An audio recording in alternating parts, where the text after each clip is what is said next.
malades, de personnes en situation de handicap, d'usagers de l'hôpital public et les membres du collectif Interurgence et du collectif Interhôpitaux demandent donc un plan rapide et vigoureux.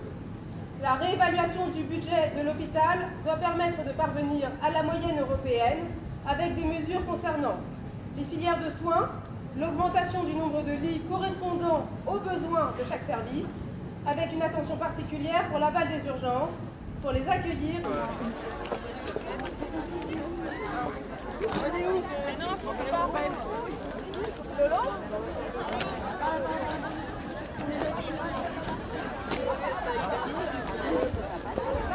Nous sommes là au nom du comité interhospitalier pour protester contre les nouvelles propositions de mesures qui ont été faites par le gouvernement. On n'est pas d'accord, il n'y a pas suffisamment d'avancées pour protéger, soutenir l'hôpital public qui est en grande souffrance actuellement. Par exemple, moi qui ne suis pas du tout quelqu'un qui est de confession politique particulière, que je me suis associée à ce mouvement, c'est parce que c'est toutes les professions qui souffrent et toutes les professions qui veulent travailler ensemble, pas pour chacun dans son coin augmenter son salaire, sa qualité de vie, c'est pour soigner correctement le patient. Nous, on a tous fait ce métier, de l'agent hospitalier jusqu'au médecin, pour améliorer le soin aux patients. Et si on travaille à l'hôpital public, c'est pour une bonne raison. Et là, on a perdu nos raisons.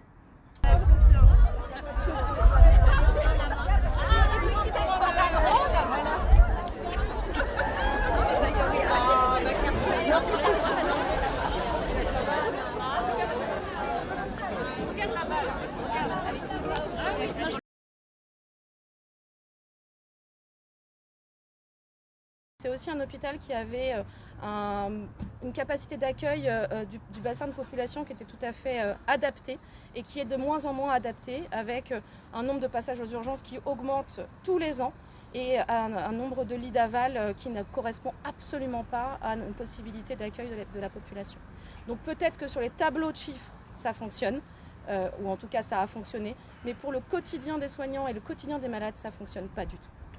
Alors en termes de nombre de patients, c'est complètement à saturation.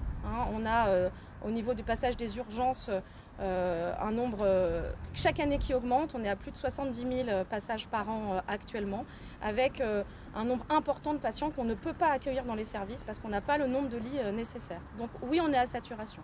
En fonction des concertations qu'il va y avoir entre le comité interurgence, le comité interhospitalier, on y aura d'autres actions en fonction aussi des avancées qui sont faites avec le gouvernement.